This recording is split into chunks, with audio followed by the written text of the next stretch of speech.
नमस्कार प्यारे बच्चों, कैसे हैं आप सब? आशा करता हूँ आप सभी लोग बहुत अच्छे होंगे और अपने एग्ज़ाम की तैयारी कर रहे होंगे। आज हम जो टॉपिक लेकर आए हैं वो है आधुनिक भारत का इतिहास UP triple S C PET 2025। तो बहुत ही कम समय में मैं आपको जितने भी आपके टॉपिक हैं उन सब का रिवीजन कराने वाला हूँ। वीडियो को लाइक कर लीजिएगा, चैनल पर नए हैं तो चैनल को सब्सक्राइब कर लीजिएगा। देखिए, जो आपका सिलेबस है उसमें 2 सेक्शन में आधुनिक भारत का इतिहास आपसे पूछा गया है। भारतीय इतिहास के सेक्शन में आपका एक है ब्रिटिश शासन और प्रथम स्वतंत्रता संग्राम, ब्रिटिश शासन का सामाजिक और आर्थिक प्रभाव। इसके अलावा एक और सेक्शन है जहां पर भारतीय राष्ट्रीय आंदोलन को पूरा सेक्शन दिया गया है। प्रारंभिक स्वतंत्रता आंदोलन, स्वदेशी और सविनय अवज्ञा आंदोलन, महात्मा गांधी और अन्य नेताओं की भूमिका, क्रांतिकारी आंदोलन, ब्रिटिश भारत अधिनियम 1935, भारत छोड़ो आंदोलन, आजाद हिंद फौज और सुभाष चंद्र बोस। ये आपका सिलेबस है जहां से आपके प्रश्न बनेंगे परीक्षा में। तो बहुत ही कम समय में ये सभी टॉपिक हम कंप्लीट करेंगे।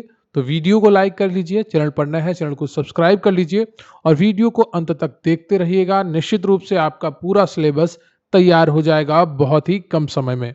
तो सबसे पहले हम बात करेंगे भारत में यूरोपीय कंपनियों के आगमन एवं संघर्ष से। पुर्तगाली भारत आने वाले पहले यूरोपीय थे। 1498 ईस्वी में वास्को डिगामा कालीकट पहुंचा था। ये फिर 1602 में दोबारा आया था और इसने एक कोठी फैक्ट्री या चौकी व्यापारिक अपनी स्थापित करी थी।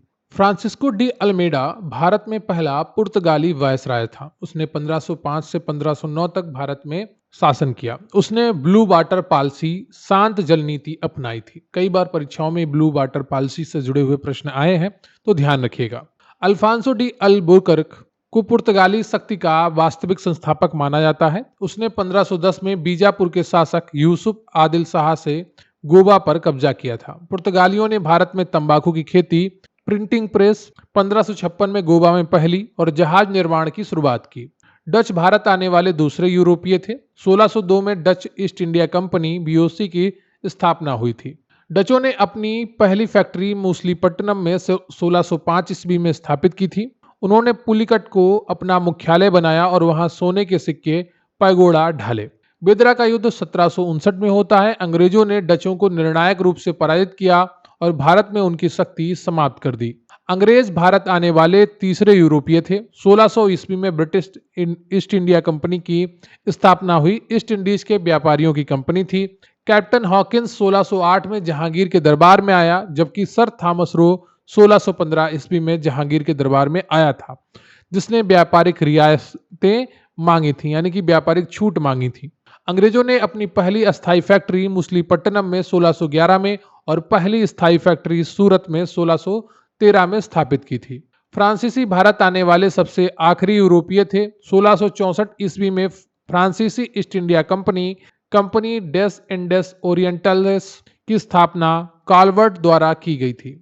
लुई 14वें के शासनकाल में हुई थी। तो फ्रांसीसी जो कंपनी आई थी भारत में, वो उसकी स्थापना 1664 ईस्वी में काल्वर्ट द्वारा लुई 14वें के शासनकाल में हुई थी। फ्रांसीसियों ने अपनी पहली फैक्ट्री सूरत में 1668 ईस्वी में स्थापित की थी। कर्नाटक युद्ध, अंग्रेज और फ्रांसीसियों के बीच में भारत में वर्चस्व की लड़ाई थी, जो ऑस्ट्रियाई उत्तराधिकार युद्ध और सप्तवर्षीय युद्ध से प्रभावित था। प्रथम कर्नाटक युद्ध 1740 से 48 तक चलता है। यह एक्सलाप चैपल की संधि से 1748 में समाप्त होता है। द्वितीय कर्नाटक युद्ध 1749 से 54 तक चलता है। इसमें कोई निर्णय नहीं निकलता है, अनिर्णायक रहता है। पांडिचेरी की संधि से 1754 में ये समाप्त होता है। तृतीय कर्नाटक युद्ध 1758 से 63 तक चलता है। पेरिस की संधि से समाप्त होता है। बांडीवास का युद्ध 1760 इसी युद्ध का हिस्सा था, जिसमें अंग्रेजों ने फ्रांसीसियों को निर्णायक रूप से हराया, जनरल आयर कूट के नेतृत्व में। अब हम बात करेंगे क्षेत्रीय राज्यों का उदय और ब्रिटिश विस्तार के प्रमुख युद्ध। तो यहाँ से आपका जो सिलेबस है मुख्यतः प्रारंभ होता है और बहुत ही ध्यान से यहाँ पर देखिएगा। प्लासी का युद्ध होता है 23 जून 1757 को। ब्रिटिश ईस्ट इंडिया कंपनी नेतृत्व करता है रॉबर्ट क्लाइव बनाम बंगाल के नवाब सिराजुद्दौला के बीच में। कारण था व्यापारिक एकाधिकार का दुरुपयोग, किलेबंदी, ब्लैक होल त्रासदी। परिणाम होता है सिराजुद्दौला की हार, मीर जाफर को नवाब बनाया गया। यह भारत में ब्रिटिश प्रभुत्व की नींव थी। बक्सर का युद्ध 22 अक्टूबर 1764 ईस्वी में होता है। ब्रिटिश ईस्ट इंडिया कंपनी नेतृत्व हेक्टर मुनरो करता है बनाम मीर कासिम, बंगाल का पूर्व नवाब, सुजाउद्दौला अवध का नवाब और शाह आलम द्वितीय मुगल सम्राट की संयुक्त सेना। कारण है मीर कासिम द्वारा अंग्रेजों के व्यापारिक एकाधिकार को चुनौती, अवध और मुगल समर्थन। परिणाम क्या रहता है? अंग्रेजों की निर्णायक विजय होती है। इसने भारत में अंग्रेजों को वास्तविक संप्रभु शक्ति बना दिया। किसने? बक्सर के युद्ध ने, 22 अक्टूबर 1764 को जो होता है।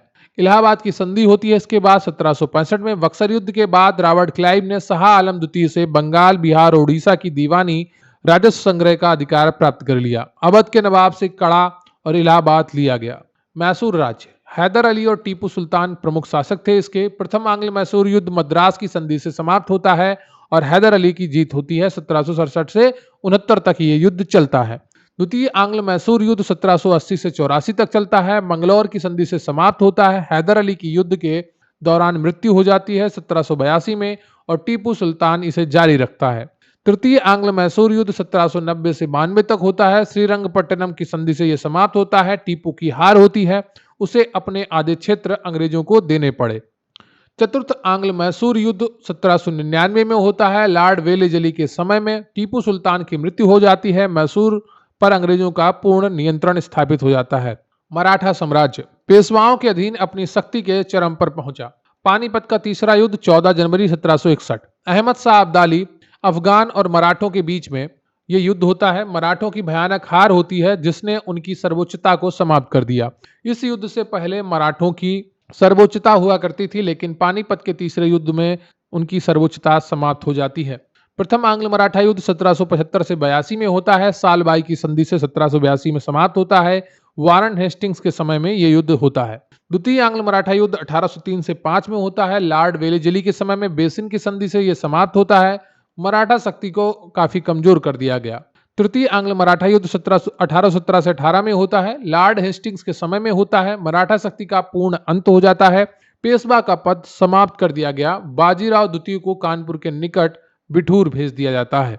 पंजाब राज्य महाराजा रणजीत सिंह के नेतृत्व में एक शक्तिशाली सिख राज्य का निर्माण होता है। प्रथम आंग्ल सिख युद्ध 1845 से 46 लाहौर की संधि से समाप्त होता है। द्वितीय आंग्ल सिख युद्ध लॉर्ड डलहौजी के समय होता है। पंजाब का ब्रिटिश साम्राज्य में पूर्ण विलय हो जाता है। महाराजा दिलीप सिंह को पेंशन देकर लंदन भेज दिया जाता है। व्यक्तिगत सिद्धांत doctrine of lepers Lord Dalhousie द्वारा शुरू किया गया। इसके तहत उत्तराधिकार में प्राकृतिक रूप पुरुष उत्तराधिकारी न होने पर राज्यों का विलय किया जाता था। सतारा पहला राज्य था जिसका विलय किया गया 1848 में। उसके बाद जैतपुर, संबलपुर, बघाट, उदयपुर, झांसी 1853 में। नागपुर 1854 का विलय होता है। तो व्यक्तिगत सिद्धांत होता है राज हड़प नीति। ठीक है, क्या करता है डलहौजी? एक नियम बनाता है कि अगर किसी का पुरुष उत्तराधिकारी नहीं है तो उसका राज्य हड़प लिया जाएगा या विलय कर लिया जाएगा। तो सतारा ऐसा पहला राज्य होता है जिसको इस नीति के तहत विलय किया गया था। डॉक्ट्रिन ऑफ लैप्स अवध का विलय 1856 में। कुशासन के आरोप में लॉर्ड डलहौजी ने अवध का विलय किया। उस समय अवध का नवाब वाजिद अली शाह था। यह विलय 1857 के विद्रोह का एक प्रमुख कारण बना। 1857 का विद्रोह तत्कालिक कारण था चर्बी लगे कारतूसों का प्रयोग एनफील्ड राइफल में। राजनीतिक कारण डलहौजी की व्यक्तिगत नीति, नाना साहब की पेंशन बंद करना और अवध का विलय। आर्थिक कारण था अत्यधिक भू राजस्व नीति, हस्तशिल्प उद्योगों का पतन। सामाजिक धार्मिक कारण क्या था?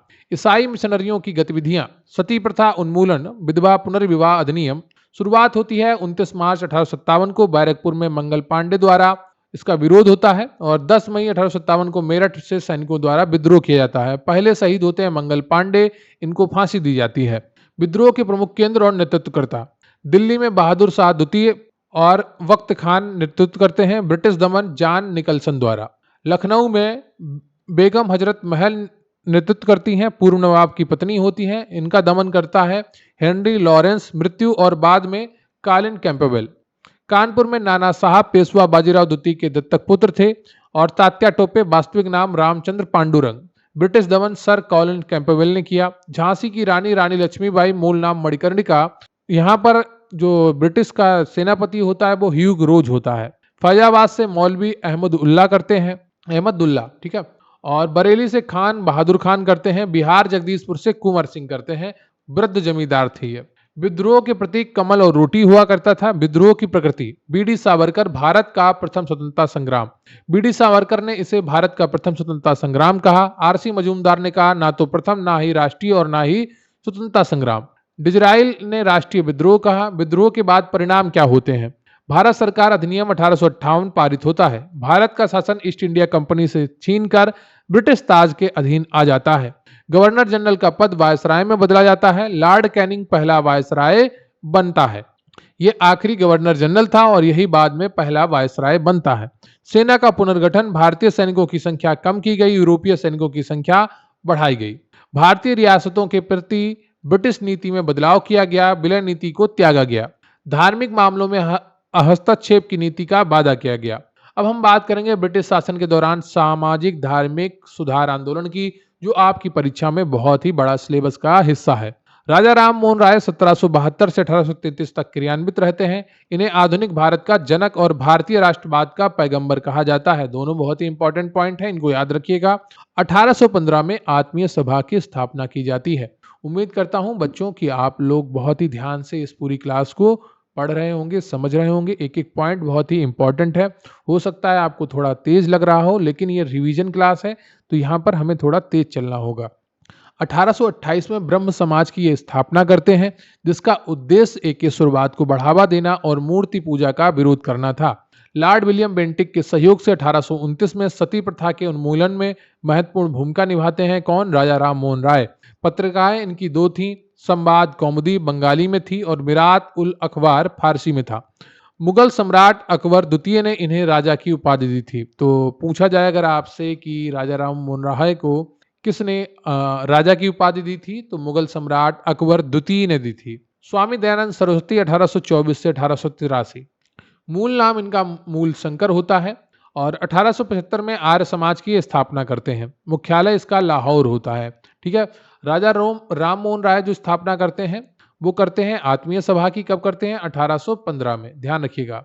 और स्वामी दयानंद सरस्वती आर्य समाज की स्थापना करते हैं। कब करते हैं? 1875 में।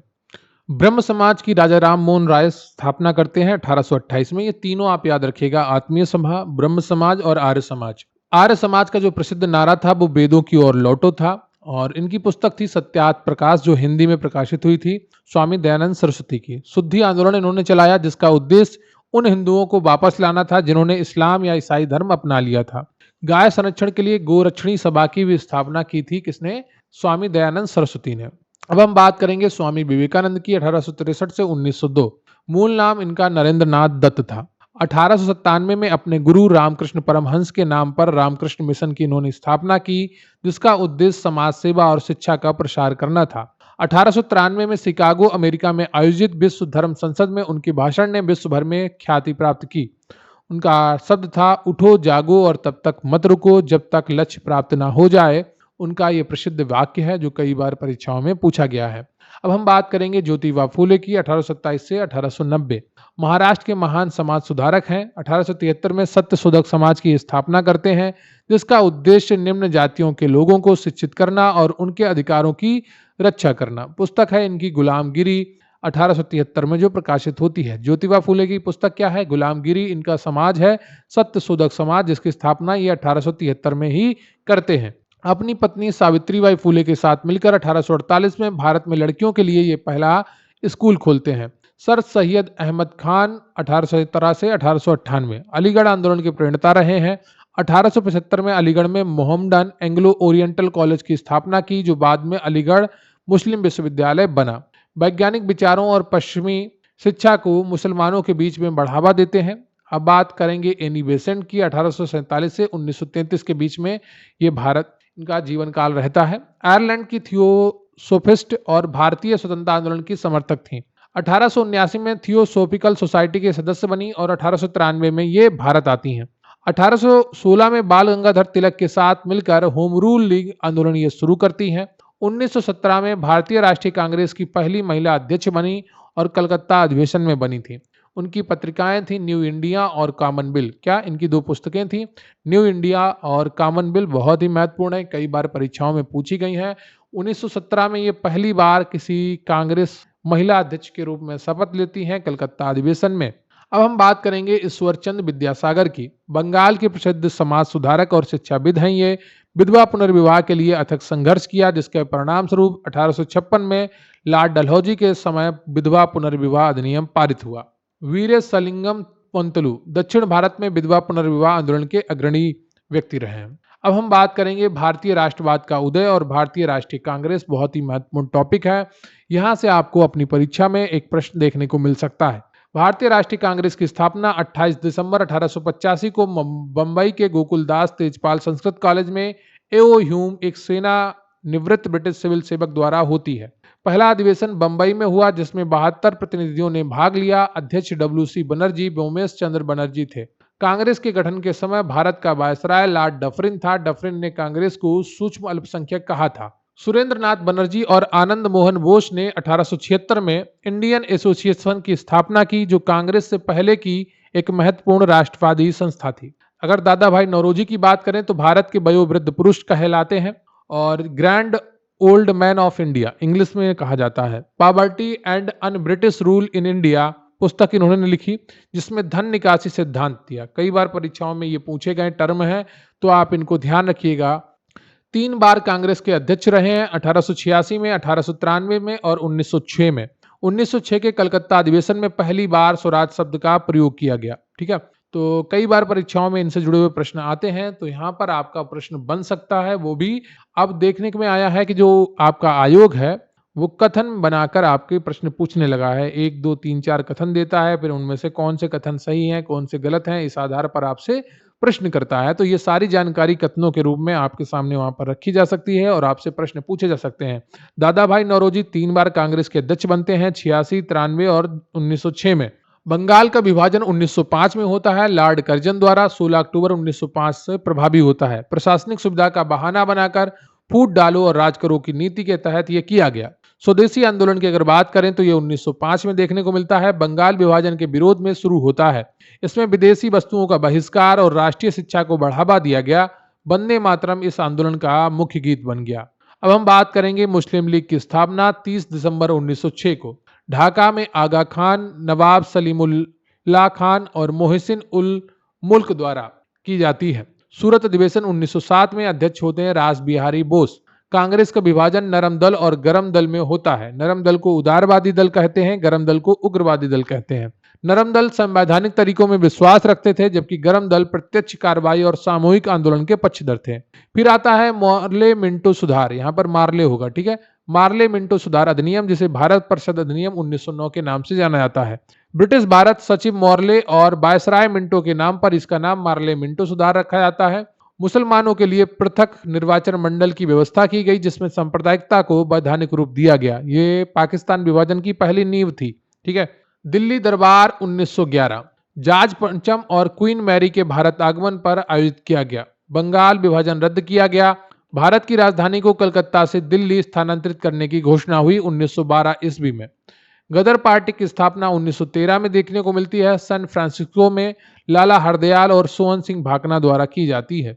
इसका उद्देश्य भारत को ब्रिटिश शासन से मुक्त कराना था। तो गदर पार्टी की स्थापना 1913 में अमेरिका में सैन फ्रांसिस्को में होती है। किसके द्वारा? लाला हरदयाल और सोहन सिंह भाकना के द्वारा। उद्देश्य था ब्रिटिश भारत को गुलामी से मुक्त कर भारत बनाना। लखनऊ समझौता है 1916 में। कांग्रेस का अधिवेशन, अध्यक्ष होते हैं अंबिकाचरण मजूमदार। कांग्रेस के गरम दल और नरम दल का पुनर्मिलन होता है। कांग्रेस और मुस्लिम लीग के बीच समझौता है। मुस्लिम लीग ने पृथक निर्वाचन मंडल की मांग की को कांग्रेस ने स्वीकार किया। तो जो पृथक निर्वाचन मंडल की मांग थी मुस्लिमों की, उसको कांग्रेस ने यहाँ पर स्वीकार किया और एक और ताबूत में कील ठोकी भारत पाकिस्तान के विभाजन की। अब हम बात करेंगे होम रूल आंदोलन 1916 की। उद्देश्य है ब्रिटिश साम्राज्य के भीतर सुशासन प्राप्त करना। 2 लीगें यहाँ पर बनती हैं, बाल गंगाधर तिलक पुणे और एनी बेसेंट अडयार मद्रास द्वारा। अब हम बात करेंगे गांधी जी का भारत आगमन और प्रारंभिक सत्याग्रह। बहुत ही महत्वपूर्ण टॉपिक है, यहाँ से आपकी परीक्षा में प्रश्न बनेंगे ही। तो वीडियो को लाइक कर लीजिएगा, चैनल पर नए हैं चैनल को सब्सक्राइब कर लीजिएगा और अंत तक इस क्लास में जरूर बने रहिएगा। 9 जनवरी 1915 को दक्षिण अफ्रीका से भारत लौटते हैं कौन? गांधी जी। चंपारण सत्याग्रह 1917 में होता है। ये गांधी जी का भारत में पहला सत्याग्रह है। बिहार के नील किसानों के समर्थन में उन्होंने ये सत्याग्रह में भाग लिया था। राजकुमार शुक्ल के अनुरोध पर आए थे ये। तो चंपारण सत्याग्रह जो था वो 3 कठिया प्रणाली के विरोध में हो रहा था। खेड़ा सत्याग्रह 1918 में गुजरात के खेड़ा जिले में किसानों के समर्थन में गांधी जी यहाँ पर उपस्थित हुए थे। फसल खराब होने के बावजूद लगान वसूला जा रहा था, जिसके विरोध में खेड़ा सत्याग्रह हुआ था 1918 में। अहमदाबाद मिल हड़ताल 1918। गांधी जी का भारत में पहला भूख हड़ताल प्लेग बोनस को लेकर मजदूरों का समर्थन किया था। अब हम बात करेंगे रॉलेट एक्ट 1919 की। सरकार को बिना मुकदमा चलाए किसी भी व्यक्ति को गिरफ्तार करने और अनिश्चित काल तक हिरासत में रखने का अधिकार दिया गया। इसे काला कानून और बिना वकील, बिना अपील, बिना दलील का कानून कहा गया। इसके बाद आता है जलियांवाला बाग हत्याकांड 13 अप्रैल 1919। बहुत ही दर्दनाक घटना थी भारतीय इतिहास की। अमृतसर में बैसाखी के दिन जनरल डायर ने निहत्थे भीड़ पर गोली चलाने का आदेश दिया, जो रॉलेट एक्ट के विरोध में एकत्र हुई थी। हंटर आयोग का गठन जांच के लिए किया गया। रविन्द्रनाथ टैगोर ने नाइटहुड की उपाधि जलियांवाले बाग हत्याकांड के विरोध में लौटा दी थी। इसके बाद आता है खिलाफत आंदोलन 1919 से 1924। अली बंधुओं शौकत अली और मोहम्मद अली द्वारा यह शुरू किया गया। तुर्की में खलीफा के पद की बहाली और मुसलमानों के धार्मिक अधिकारों की रक्षा के लिए यह आंदोलन था। गांधी जी ने इसे हिंदू मुस्लिम एकता का सुनहरा अवसर माना और असहयोग आंदोलन से जोड़ दिया। असहयोग आंदोलन 1920 से 1922। अगस्त 1920 में गांधी जी द्वारा शुरू किया गया स्वराज की मांग की गई। सरकारी उपाधियों, शिक्षण संस्थानों, न्यायालयों और विदेशी वस्तुओं का बहिष्कार किया गया। नागपुर अधिवेशन 1920 में कांग्रेस ने असहयोग आंदोलन का प्रस्ताव पारित किया। चौरी चौरा घटना 5 फरवरी 1922 को गोरखपुर में होती है। गोरखपुर के चौरी चौरा में भीड़ ने पुलिस थाने में आग लगा दी, जिसमें 22 पुलिसकर्मी जिंदा मर गए। इस हिंसा के बाद गांधी जी ने 12 फरवरी 1922 को एक चलते हुए आंदोलन को वापस ले लिया। अब हम बात करेंगे स्वराज पार्टी का गठन 1923। चित्तरंजन दास अध्यक्ष होते हैं और मोतीलाल नेहरू सचिव होते हैं। उद्देश्य है विधान परिषदों में प्रवेश कर सरकार के कार्यों में बाधा डालना। अब हम बात करेंगे साइमन कमीशन की, जो 1927 में नियुक्त होता है और 1928 में भारत आता है। सर जॉन साइमन की अध्यक्षता में 7 सदस्यीय आयोग का निर्माण होता है। उद्देश्य है भारत सरकार अधिनियम 1919 के कामकाज की समीक्षा करना। बहिष्कार का कारण इसमें कोई भारतीय सदस्य नहीं था। साइमन गो बैक के नारे लगाए गए। लाला लाजपत राय की लाठी चार्ज में मृत्यु हो गई। अब हम बात करेंगे नेहरू रिपोर्ट 1928 की। मोतीलाल नेहरू द्वारा तैयार की गई ये रिपोर्ट, इसमें भारत के लिए डोमिनियन स्टेटस, मौलिक अधिकार और सार्वभौमिक वयस्क मताधिकार की सिफारिश की गई थी। लाहौर अधिवेशन 1929 एक महत्वपूर्ण अधिवेशन है कांग्रेस का, जिसकी अध्यक्षता जवाहरलाल नेहरू करते हैं। कांग्रेस ने पूर्ण स्वराज, पूर्ण स्वतंत्रता को अपना लक्ष्य घोषित किया। यह निर्णय लिया गया कि 26 जनवरी 1930 को पहला स्वतंत्रता दिवस मनाया जाएगा। इसी के कारण 26 जनवरी को भारत का गणतंत्र दिवस घोषित किया गया। सविनय अवज्ञा आंदोलन 1930। दांडी मार्च 12 मार्च 6 अप्रैल 1930। गांधी जी ने अपने 78 अनुयायियों के साथ साबरमती आश्रम से दांडी तक 241 मील की यात्रा की और नमक कानून तोड़ा। इसका उद्देश्य ब्रिटिश कानूनों की अवज्ञा करना था। उत्तर पश्चिमी सीमांत प्रांत में खान अब्दुल गफ्फार खान, सीमांत गांधी के नेतृत्व में खुदाई खिदमतगार लाल कुर्ती आंदोलन ने महत्वपूर्ण भूमिका निभाई। ये भी परीक्षाओं में कई बार पूछे गए कि सीमांत गांधी किसको कहा जाता है, तो खान अब्दुल गफ्फार खान को कहा जाता है और इनके नेतृत्व में खुदाई खिदमतगार लाल कुर्ती आंदोलन शुरू हुआ था। अब हम बात करेंगे गोलमेज सम्मेलन की, जो लंदन में आयोजित हुए थे। प्रथम गोलमेज सम्मेलन नवंबर 1930 जनवरी 1931 में हुआ। कांग्रेस ने इसमें भाग नहीं लिया। गांधी इरविन समझौता 5 मार्च 1931 को गांधी जी और वायसराय इरविन के बीच में समझौता हुआ। इसके बाद कांग्रेस ने सविनय अवज्ञा आंदोलन स्थगित किया और गांधी जी ने द्वितीय गोलमेज सम्मेलन में भाग लेने पर सहमति व्यक्त की। द्वितीय गोलमेज सम्मेलन सितंबर से दिसंबर 1931 में होता है। गांधी जी ने इसमें भाग लिया। एस राजपूताना जहाज से वो गए थे, लेकिन सांप्रदायिक समस्या पर गतिरोध के कारण कोई नतीजा नहीं निकला। कम्युनल अवार्ड 16 अगस्त 1932। ब्रिटिश प्रधानमंत्री रामसे मैकडोनाल्ड, रैमजे भी आपको लिखा मिलेगा, द्वारा दलितों, मुसलमानों, सिखों, ईसाइयों आदि के लिए पृथक निर्वाचन मंडल की घोषणा की। सबके लिए पृथक निर्वाचन मंडल की घोषणा की। फूट डालो राज करो की नीति वाला ये कम्युनल अवार्ड था 16 अगस्त 1932 में। अब हम बात करेंगे पूना पैक्ट की। 24 सितंबर 1932 को होता है गांधी जी और BR अम्बेडकर के बीच में। यरवदा जेल में आमरण अनशन के दौरान दलितों के लिए पृथक निर्वाचन की बजाय प्रांतीय विधानसभाओं में आरक्षित सीटों पर सहमति, सीटें बढ़ाई गईं। तीसरा गोलमेज सम्मेलन नवंबर दिसंबर 1932। कांग्रेस ने फिर से भाग नहीं लिया। डॉक्टर बी आर अम्बेडकर ने तीनों सम्मेलनों में भाग लिया। ठीक है, तो कांग्रेस ने सिर्फ एक में भाग लिया था, वो गांधी जी ने लिया था द्वितीय गोलमेज सम्मेलन में, और तीनों में डॉक्टर बी आर अम्बेडकर ने भाग लिया था। भारत सरकार अधिनियम 1935 भारतीय संवैधानिक विकास में एक मील का पत्थर होता है। अखिल भारतीय संघ रियासतों के वैकल्पिक प्रवेश के साथ की स्थापना का प्रावधान करता है। प्रांतों में द्वैत शासन समाप्त कर प्रांतीय स्वायत्तता प्रदान की गई। केंद्र में द्वैत शासन लागू किया गया। संघीय न्यायालय की स्थापना 1937 में की गई। बर्मा यानी कि म्यांमार को भारत से अलग किया गया। यह अधिनियम भारतीय संविधान का एक प्रमुख स्रोत है। अब हम बात करेंगे अगस्त प्रस्ताव 1940 की। लॉर्ड लिथिगो द्वारा भारतीयों को युद्ध के बाद संविधान बनाने का आश्वासन और वायसराय की कार्यकारी परिषद में भारतीयों की संख्या बढ़ाने का प्रस्ताव कांग्रेस ने अस्वीकार कर दिया। फिर आता है क्रिप्स मिशन 1942 में, मार्च 1942 में स्टैफोर्ड क्रिप्स के नेतृत्व में भारत आता है। उद्देश्य है द्वितीय विश्व युद्ध में भारत का पूर्ण समर्थन प्राप्त करना। प्रस्ताव है कि युद्ध के बाद भारत को डोमिनियन स्टेटस संविधान सभा का गठन दिया जाएगा। गांधी जी ने इसे उत्तर दिनांकित चेक कहा, यानी कि पोस्ट डेटेड चेक, जिसका बैंक दिवालिया हो रहा था। अब हम बात करेंगे भारत छोड़ो आंदोलन 8 अगस्त 1942 को। बंबई के ग्वालियर टैंक मैदान से गांधी जी ने इसकी घोषणा की। गांधी जी का नारा था करो या मरो, डू और डाई। ब्रिटिश शासन से तत्काल स्वतंत्रता की मांग की गई। ब्रिटिश शासन से तत्काल स्वतंत्रता की मांग की गई। अधिकांश बड़े नेता तुरंत गिरफ्तार कर लिए गए। यह एक स्वतः स्फूर्त जन आंदोलन बन गया। लेकिन इस आंदोलन में सिर्फ एक नेता बड़े थे जो गिरफ्तार नहीं किए गए, वो थे doctor B R Ambedkar. Cabinet mission योजना मार्च 1946। लॉर्ड पैथिक लॉरेंस भारत सचिव, स्टैफोर्ड क्रिप्स और ए.बी. अलेक्जेंडर सदस्य थे। मुख्य उद्देश्य था भारत के लिए संविधान सभा का गठन और अंतरिम सरकार की स्थापना। इसने पाकिस्तान की मांग को अस्वीकार कर दिया था। किसने? कैबिनेट मिशन योजना मार्च 1946 में। प्रत्यक्ष कार्रवाई दिवस 16 अगस्त 1946 मुस्लिम लीग द्वारा पाकिस्तान की मांग को लेकर मनाया गया, जिसके परिणाम स्वरूप व्यापक सांप्रदायिक हिंसा हुई और विशेष रूप से कलकत्ता में, बंगाल में देखने को मिलती है, जहां पर हिंदुओं को चुन चुनकर मारा गया। अब हम बात करेंगे माउंटबेटन योजना 3 जून 1947। भारत के विभाजन और भारत और पाकिस्तान और सत्ता के हस्तांतरण का प्रस्ताव रखा जाता है। इसे जून थर्ड प्लान भी कहते हैं। भारतीय स्वतंत्रता अधिनियम 18 जुलाई 1947 ब्रिटिश संसद द्वारा पारित होता है। भारत को 15 अगस्त 1947 को स्वतंत्र घोषित किया गया और भारत तथा पाकिस्तान दो अलग अलग डोमिनियन बन गए। वायसराय का पद समाप्त कर दिया गया और प्रत्येक डोमिनियन के लिए गवर्नर जनरल का पद सृजित किया गया। महत्वपूर्ण गवर्नर जनरल और वायसराय, कार्यकाल और प्रमुख घटनाएं।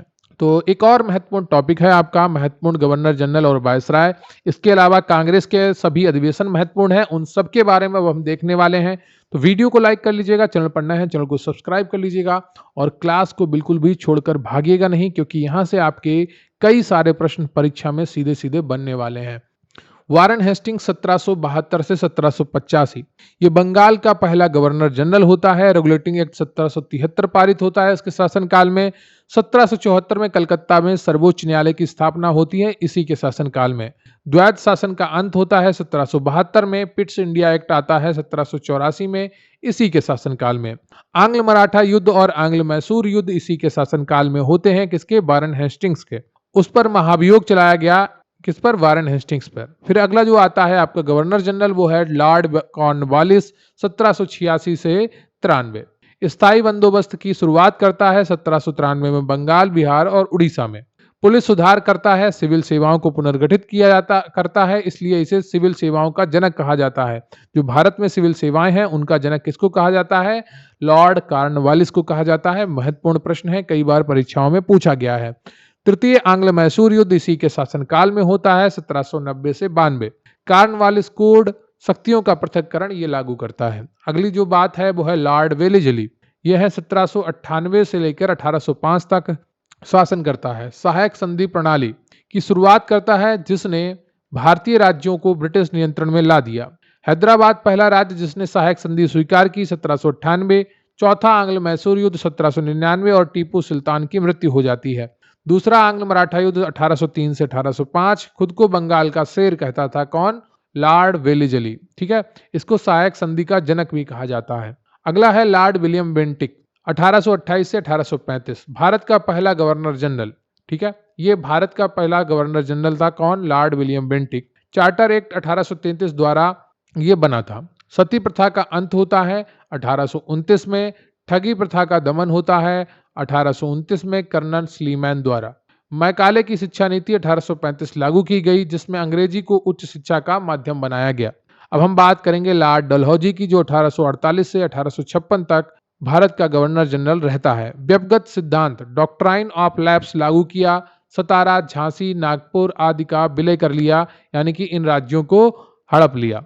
भारतीय रेलवे का जनक 1853 में बंबई से ठाणे तक पहली रेल लाइन चलती है। भारतीय टेलीग्राफ का जनक कौन कहलाता है? लॉर्ड डलहौजी कहलाता है। 1853 में कलकत्ता और आगरा के बीच में पहली टेलीग्राफ लाइन चलती है। डाक सुधार अधिनियम 1854 और पहली बार डाक टिकट जारी किए गए। वुड का डिस्पैच 1854 भारतीय शिक्षा का मैग्ना कार्टा कहलाता है। विधवा पुनर्विवाह अधिनियम 1856 का मसौदा तैयार किया जाता है और अवध का विलय 1856 कुशासन के आरोप लगाकर जो डलहौजी है ये अवध का विलय कर लेता है। लॉर्ड कैनिंग 1856 से 1862 भारत का अंतिम गवर्नर जनरल और पहला वायसराय बनता है। 1857 का विद्रोह इसी के समय होता है। 1858 का भारत सरकार अधिनियम पारित हुआ। 1861 की भारतीय परिषद अधिनियम भी इसी के समय पारित होती है। कलकत्ता, मद्रास और बंबई में विश्वविद्यालयों की स्थापना की जाती है 1857 में। अब हम बात करेंगे लॉर्ड लिटिन की, 1876 से 1880। साई उपाधि अधिनियम 1876 पारित होता है। रानी विक्टोरिया को कैसर ए हिंद की उपाधि दी जाती है। वर्नाकुलर प्रेस एक्ट 1878 प्रेस की स्वतंत्रता पर प्रतिबंध लगाया जाता है, विशेषकर भारतीय भाषाओं के समाचार पत्रों पर। इसे गैगिंग एक्ट भी कहा जाता है। आर्म्स एक्ट 1878 भारतीयों को बिना लाइसेंस हथियार रखने पर प्रतिबंध लगा दिया गया। दूसरा आंग्ल अफगान युद्ध 1878 से 80, इन्हें ओवेन मेरेडिथ के नाम से कविताएं लिखने के लिए भी जाना जाता है। अब हम बात करेंगे लॉर्ड रिपन की, 1880 से 1884। वर्नाकुलर प्रेस एक्ट रद्द किया गया 1882 में। स्थानीय सुशासन का जनक है। 1882 में स्थानीय सुशासन का प्रस्ताव लाता है कौन? Lord Ripon. पहला नियमित जनगणना 1881 में हुई। पहला 1872 में लॉर्ड मेयो के समय हुई थी। तो पहली जनगणना हुई है 1872 में लॉर्ड मेयो के समय में, और पहली नियमित जनगणना लॉर्ड रिपन के समय में हुई है। इल्बर्ट बिल विवाद 1883, इसने भारतीय न्यायाधीशों को यूरोपीय लोगों के मुकदमों की सुनवाई करने का अधिकार दिया, जिससे यूरोपीय समुदाय में नाराजगी फैली। हंटर आयोग की नियुक्ति शिक्षा सुधारों के लिए की जाती है कब? 1882 में। चंपारण, खेड़ा, अहमदाबाद सत्याग्रह होता है। ये तीनों सत्याग्रह होते हैं, इनके बारे में आपको जानकारी दी जा चुकी है। रॉलेट एक्ट आता है 1919 में, जिसे बिना अपील, बिना दलील, बिना वकील वाला एक्ट कहा जाता है, जिसके विरोध में जलियांवाला बाग में जुलूस हो रहा होता है, सभा हो रही होती है, जहां पर गोलियां चलवाता है, और 1919 में ये घटना होती है। मॉन्टेग्यू चेम्सफोर्ड सुधार भारत सरकार अधिनियम 1919 आता है और असहयोग आंदोलन की शुरुआत होती है। लॉर्ड रीडिंग 1921 से 1926 तक। चौरी चौरा घटना इसी के समय पर होती है 1922 में, और असहयोग आंदोलन की समाप्ति हो जाती है उसी के साथ। मोपला विद्रोह होता है 1921 में। स्वराज पार्टी का गठन होता है 1923 में। काकोरी ट्रेन एक्शन होता है 1925 में। लॉर्ड इरविन की बात करें तो ये 1926 से 1931 तक वायसराय के रूप में कार्य करता है। साइमन कमीशन इसी के समय भारत आता है 1928 में, लेकिन साइमन कमीशन गठित होता है 1927 में। लाहौर अधिवेशन 1929 में पूर्ण स्वराज की घोषणा होती है। दांडी मार्च और सविनय अवज्ञा आंदोलन 1930 में होता है। प्रथम गोलमेज सम्मेलन 1930 में। गांधी इरविन समझौता होता है 1931 में। लॉर्ड विलिंगटन आता है 1931 से 1936 तक रहता है। द्वितीय और तृतीय गोलमेज सम्मेलन होते हैं। द्वितीय में गांधी जी जाते हैं, द्वितीय और तृतीय में अंबेडकर जी रहते हैं, लेकिन ये कांग्रेस की तरफ से नहीं जाते हैं। कम्युनल अवार्ड 1932 में। पूना पैक्ट होता है 1932 में गांधी जी और अंबेडकर के बीच में, महाराष्ट्र के अयोध्या जेल में। भारत सरकार अधिनियम 1935 आता है, और फिर आता है लॉर्ड लिथिगो 1936 से 1943। द्वितीय विश्व युद्ध की शुरुआत 1939 और कांग्रेस मंत्रालय का इस्तीफा। ठीक है। अगस्त प्रस्ताव 1940 में आता है। क्रिप्स मिशन 1942 में आता है। भारत छोड़ो आंदोलन 1942। अब आते हैं लॉर्ड बेवेल के समय काल में। 1943 से 1947 तक ये वायसराय रहते हैं। बेवल योजना आती है 1945 में और शिमला सम्मेलन भी यहीं पर होता है। कैबिनेट मिशन 1946 में, प्रत्यक्ष कार्रवाई दिवस 1946 में होती है, जिसमें कलकत्ता में, बंगाल में काफी सारी संख्या में मुस्लिमों के द्वारा हिंदुओं को मौत के घाट उतारा जाता है। लॉर्ड माउंटबेटन मार्च 1947 से 19 अगस्त 1947 तक भारत का अंतिम वायसराय और स्वतंत्र भारत का पहला गवर्नर जनरल होता है। माउंटबेटन योजना 3 जून 1947 को भारत के विभाजन का प्रस्ताव आता है। भारतीय स्वतंत्रता अधिनियम 1947 का पारित होना ब्रिटिश संसद में। सी राजगोपालाचारी 1948 से 1950 तक स्वतंत्र भारत के पहले और अंतिम भारतीय गवर्नर जनरल होते हैं। अब हम बात करेंगे भारतीय राष्ट्रीय कांग्रेस के महत्वपूर्ण अधिवेशन और उनके प्रमुख निर्णयों की। बहुत ही महत्वपूर्ण है, यहां से आपकी परीक्षा में प्रश्न बनते हैं। 1885 में बंबई में एओ ह्यूम के द्वारा कांग्रेस की स्थापना होती है। डब्ल्यू.सी. बनर्जी इसके प्रथम अधिवेशन के अध्यक्ष होते हैं। ठीक है। 1886 कलकत्ता, दादा भाई नौरोजी इसके अध्यक्ष बनते हैं। कांग्रेस और इंडियन नेशनल कांग्रेस का विलय हो जाता है। 1887 मद्रास, बदरुद्दीन तैयब जी इसके अध्यक्ष होते हैं और ये पहले मुस्लिम अध्यक्ष बनते हैं। 1888 इलाहाबाद में कांग्रेस का अधिवेशन होता है। जॉर्ज यूल इसके पहले अंग्रेज अध्यक्ष बनते हैं। 1896 कलकत्ता, रहमतुल्लाह सयानी, पहली बार राष्ट्रीय गीत वंदे मातरम गाया गया। कहां पर? 1896 कलकत्ता के अधिवेशन में। 1905 में बनारस अधिवेशन होता है। गोपाल कृष्ण गोखले स्वदेशी आंदोलन का समर्थन करते हैं। 1906 में कलकत्ता में अधिवेशन होता है। दादा भाई नौरोजी इसके अध्यक्ष बनते हैं। पहली बार स्वराज शब्द का प्रयोग किया जाता है। 1907 में सूरत में अधिवेशन होता है। रास बिहारी घोष इसके अध्यक्ष होते हैं। कांग्रेस का नरम दल और गरम दल में विभाजन हो जाता है। 1911 में कलकत्ता में अधिवेशन होता है। बिशन नारायण धर इसके अध्यक्ष होते हैं। पहली बार जन गण मन यहां पर गाया जाता है। 1916 में लखनऊ में अधिवेशन होता है। अंबिका चरण मजुमदार इसके अध्यक्ष होते हैं। कांग्रेस का पुनर्मिलन और कांग्रेस लीग समझौता यहां पर देखने को मिलता है। 1917 में कलकत्ता में अधिवेशन होता है और एनी बेसेंट इसकी पहली महिला अध्यक्ष बनती हैं और ये एक विदेशी महिला होती हैं। 1919 में अमृतसर में अधिवेशन होता है। मोतीलाल नेहरू इसके अध्यक्ष बनते हैं। जलियांवाला बाग हत्याकांड की यहां पर निंदा की जाती है। 1920 में नागपुर में अधिवेशन होता है। यह विशेष अधिवेशन होता है। सी विजय राघवाचार्य इसके अध्यक्ष होते हैं। असहयोग आंदोलन का प्रस्ताव पारित होता है। 1924 में बेलगांव में अधिवेशन होता है। महात्मा गांधी इसके अध्यक्ष बनते हैं और ये केवल एक बार इसके अध्यक्ष बनते हैं। 1925 में कानपुर में सरोजनी नायडू इसकी अध्यक्ष बनती हैं। पहली भारतीय महिला अध्यक्ष होती हैं। 1929 लाहौर में अधिवेशन होता है और जवाहरलाल नेहरू इसके अध्यक्ष बनते हैं। पूर्ण स्वराज का प्रस्ताव पारित किया जाता है। 26 जनवरी को स्वतंत्रता दिवस के रूप में मनाने की घोषणा की जाती है। 1931 में कराची में अधिवेशन होता है। सरदार वल्लभ भाई पटेल इसके अध्यक्ष होते हैं और मौलिक अधिकारों और राष्ट्रीय आर्थिक कार्यक्रम का प्रस्ताव पारित करते हैं। 1937 में फैजपुर में अधिवेशन होता है। जवाहरलाल नेहरू इसके अध्यक्ष होते हैं। गांव में आयोजित होने वाला यह पहला अधिवेशन था। 1938 हरिपुरा अधिवेशन होता है। सुभाष चंद्र बोस इसके अध्यक्ष चुने जाते हैं और राष्ट्रीय योजना समिति का गठन होता है। 1939 में त्रिपुरी संकट पैदा हो जाता है। सुभाष चंद्र बोस को चुनाव में जीत मिलती है और ये अध्यक्ष के रूप में चुन लिए जाते हैं, लेकिन गांधी जी सुभाष चंद्र बोस को अध्यक्ष बनते हुए नहीं देखना चाहते थे, इसलिए सुभाष चंद्र जी बोस यहां पर इस्तीफा दे देते हैं और राजेंद्र प्रसाद अध्यक्ष बनते हैं। सुभाष बोस ने फॉरवर्ड ब्लॉक की स्थापना की। फिर सुभाष चंद्र बोस नाराज होकर क्या करते हैं? फॉरवर्ड ब्लॉक की स्थापना करते हैं। 1940 रामगढ़, मौलाना अबुल कलाम आजाद सबसे लंबे समय तक अध्यक्ष रहते हैं और 1946 में मेरठ में अधिवेशन होता है, जिसमें जेबी कृपलानी इसके अध्यक्ष बनते हैं। स्वतंत्रता समय के ये अध्यक्ष होते हैं। अब भारत के संवैधानिक विकास के प्रमुख अधिनियम जो हैं उनको हम देख लेते हैं, बहुत ही महत्वपूर्ण है, यहां से भी आपकी परीक्षा में प्रश्न बन सकते हैं। सबसे पहले आता है रेगुलेटिंग एक्ट 1773 में ब्रिटिश सरकार द्वारा ईस्ट इंडिया कंपनी के कार्यों को नियंत्रित करने का पहला प्रयास होता है। बंगाल के गवर्नर को बंगाल का गवर्नर जनरल बनाया गया। पहले होते हैं वारेन हेस्टिंग्स। बॉम्बे और मद्रास प्रेसिडेंसी को बंगाल प्रेसिडेंसी के अधीन लिया गया। 1774 में कलकत्ता में एक सर्वोच्च न्यायालय की स्थापना की गई। फिर आता है पिट्स इंडिया एक्ट 1784। कंपनी के वाणिज्यिक और राजनीतिक कार्यों को अलग किया गया। राजनीतिक मामलों के प्रबंधन के लिए बोर्ड ऑफ कंट्रोल की स्थापना की गई। द्वैत शासन की शुरुआत यहीं से होती है। ब्रिटिश सरकार का कंपनी के मामलों में और भारत में उसके प्रशासन पर पूर्ण नियंत्रण स्थापित होता है। किसके द्वारा? पिट्स इंडिया एक्ट 1784 के द्वारा। फिर आता है 1813 का चार्टर एक्ट, कंपनी का भारत में व्यापारिक एकाधिकार समाप्त कर दिया गया। सिर्फ चाय और चीन के साथ व्यापार पर कंपनी का व्यापारिक एकाधिकार बना रहा। ईसाई मिशनरियों को भारत में धर्म प्रचार की अनुमति दी गई।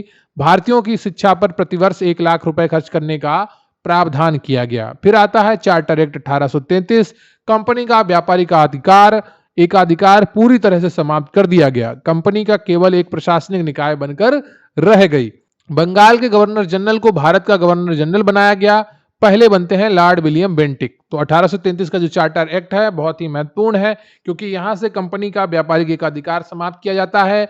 बंगाल के गवर्नर जनरल को भारत का गवर्नर जनरल बनाया जाता है और पहले जो गवर्नर जनरल बनते हैं वो लॉर्ड विलियम बेंटिक होते हैं और ये आखिरी बंगाल के गवर्नर जनरल भी होते हैं। कानून बनाने की शक्ति गवर्नर जनरल के परिषद में निहित की गई। दास प्रथा को समाप्त करने का प्रावधान 1843 में होता है। फिर आता है चार्टर एक्ट 1853, गवर्नर जनरल की परिषद के विधायी और कार्यकारी कार्यों को अलग किया गया। खुली प्रतियोगिता परीक्षा के माध्यम से सिविल सेवकों की भर्ती की व्यवस्था शुरुआत की गई थी। कमेंट करके बताइएगा कि किसको भारत में सिविल सेवा का जनक कहा जाता है। अगला जो आपका अधिनियम है वो है भारत सरकार अधिनियम 1858। 1857 के विद्रोह के तुरंत बाद पारित हुआ। ईस्ट इंडिया कंपनी का शासन समाप्त कर दिया गया। भारत का शासन सीधे ब्रिटिश ताज के अधीन आ गया। गवर्नर जनरल का पद भारत का वायसराय में बदला गया और पहले वायसराय बनते हैं लॉर्ड कैनिंग, जो अंतिम गवर्नर जनरल होते हैं। भारत सचिव का एक नया पद सृजित किया गया जो ब्रिटिश कैबिनेट का सदस्य होता था। फिर आता है भारत परिषद अधिनियम 1861। वायसराय को अध्यादेश जारी करने की शक्ति प्रदान की गई। यही अध्यादेश जारी करने की शक्ति राष्ट्रपति और राज्यपाल के पास है। कानून बनाने की प्रक्रिया में भारतीयों को शामिल करने की शुरुआत होती है। पोर्टफोलियो प्रणाली की शुरुआत लॉर्ड कैनिंग द्वारा यहां पर देखने को मिलती है। अगला जो अधिनियम है वो भारत परिषद अधिनियम है, 1892 में आता है। विधान परिषदों में गैर सरकारी सदस्यों की संख्या बढ़ाई गई। विधान परिषदों के कार्यों में वृद्धि की गई। उन्हें बजट पर बहस करने और प्रश्न पूछने का अधिकार मिलता है। तो बजट पर बहस करने और प्रश्न पूछने का अधिकार किस पर मिलता है? भारत परिषद अधिनियम 1892 के द्वारा। अगला जो अधिनियम है वो है भारतीय परिषद अधिनियम, मार्ले मिंटो सुधार 1909। केंद्रीय और प्रांतीय विधान परिषदों का आकार बढ़ाया गया। मुसलमानों के लिए पृथक निर्वाचन मंडल की व्यवस्था की गई। सांप्रदायिकता को वैधानिक स्वीकृति यहीं से मिलती है और पाकिस्तान के बनने की नींव यहीं से पड़ती है। अब बात करते हैं लॉर्ड कर्जन की। 1899 से 1905 तक ये रहता है। बंगाल का विभाजन करता है 1905 में। पुरातत्व सर्वेक्षण विभाग के स्थापना करता है 1904 में। विश्वविद्यालय आयोग 1902 और भारतीय विश्वविद्यालय अधिनियम 1904 पारित होता है। पुलिस आयोग 1902 की नियुक्ति करता है। विक्टोरिया मेमोरियल हॉल का निर्माण करवाता है। अब हम बात करेंगे लॉर्ड मिंटो द्वितीय की। 1905 से 1910 मुस्लिम लीग की स्थापना होती है। इसके कार्यकाल में 1906 में सूरत विभाजन होता है 1907 में और मार्ले मिंटो सुधार अधिनियम आता है 1909 में। किसके? लॉर्ड मिंटो द्वितीय के कार्यकाल में। अब हम बात करेंगे लॉर्ड हार्डिंग द्वितीय की। ये 1910 से 1916 तक रहता है। वायसराय के रूप में दिल्ली दरबार लगाता है 1911 में। बंगाल विभाजन को जहां पर रद्द किया जाता है, राजधानी कलकत्ता से दिल्ली स्थानांतरित की जाती है। दिल्ली दरबार में ब्रिटिश रानी आती है। 1914 में प्रथम विश्व युद्ध की शुरुआत होती है। गांधी जी का भारत आगमन 1915 में होता है इन्हीं के समय।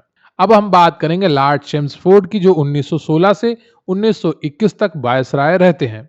लखनऊ समझौता होता है 1916 में। फिर आता है भारत सरकार अधिनियम, मॉन्टेग्यू चेम्सफोर्ड सुधार 1919। वायसराय मॉन्टेग्यू और चेम्सफोर्ड के नाम पर इसका नाम रखा गया। प्रांतों में द्वैत शासन लागू किया गया। विषयों को आरक्षित और हस्तांतरित में विभाजित किया गया। केंद्रीय और प्रांतीय विषयों को अलग किया गया। पहली बार देश में द्विसदनीय विधायिका, राज्य परिषद और केंद्रीय विधानसभा की शुरुआत हुई। महिलाओं को पहली बार मतदान करने का अधिकार दिया गया। लोक सेवा आयोग की स्थापना का प्रावधान किया गया। अब हम बात करेंगे सबसे महत्वपूर्ण अधिनियम की, भारत सरकार अधिनियम 1935, जिसका एक बड़ा भाग भारतीय संविधान में सम्मिलित किया गया। ब्रिटिश भारत में एक अखिल भारतीय संघ की स्थापना का प्रावधान किया गया। हालांकि यह कभी अस्तित्व में नहीं आ पाया था आजादी के बाद तक। प्रांतों में द्वैत शासन को समाप्त कर प्रांतीय स्वायत्तता प्रदान की गई। केंद्र में द्वैत शासन लागू किया गया। केंद्र में द्विसदनीय विधानमंडल, संघीय विधानसभा और राज्य परिषद बनाई गई। संघीय न्यायालय सुप्रीम कोर्ट की स्थापना 1937 में की गई। बर्मा म्यांमार को भारत से अलग किया गया और सिंध और उड़ीसा नए प्रांत बनाए गए। यह अधिनियम भारतीय संविधान का एक प्रमुख स्रोत है। लगभग 2/3 प्रावधान सीधे यहीं से लिए गए हैं। अब हम बात करेंगे कैबिनेट मिशन योजना 1946 की। संविधान सभा के गठन और अंतरिम सरकार की स्थापना के लिए योजना प्रस्तुत की गई। इसने पाकिस्तान की मांग को अस्वीकार कर दिया था। फिर आती है माउंटबेटन योजना 3 जून 1947। भारत के विभाजन और सत्ता के हस्तांतरण के लिए यह अंतिम योजना थी। अब हम बात करेंगे भारतीय स्वतंत्रता अधिनियम 1947 की। भारत को 15 अगस्त 1947 को स्वतंत्र घोषित किया गया। भारत और पाकिस्तान दो स्वतंत्र डोमिनियन बने। प्रत्येक डोमिनियन के लिए गवर्नर जनरल का पद सृजित किया गया। ब्रिटिश सम्राट को कानूनों पर वीटो करने का अधिकार समाप्त कर दिया गया। रियासतों को भारत या पाकिस्तान में शामिल होने का या स्वतंत्र रहने का विकल्प दिया गया। तो ये सारा रहा आपका आधुनिक भारत का इतिहास, जिसमें आपने ब्रिटिश राज्य को देखा, कांग्रेस को देखा, कानूनों को देखा और अन्य धार्मिक सुधारों को देखा, ब्रह्म समाज देखा, आर्य समाज देखा, है ना। तो ये सारी चीजें बहुत ही महत्वपूर्ण थी आपकी परीक्षा की दृष्टि से। तो वीडियो को लाइक कर लीजिएगा, चैनल पर नए हैं चैनल को सब्सक्राइब कर लीजिएगा और मिलेंगे फिर किसी वीडियो में। तब तक के लिए जय हिंद, जय भारत। अगर आप इस टॉपिक्स की पीडीएफ प्राप्त करना चाहते हैं तो स्क्रीन पर दिख रहे नंबर पर व्हाट्सएप मैसेज करिए, आपको पीडीएफ प्रोवाइड करवा दी जाएंगी।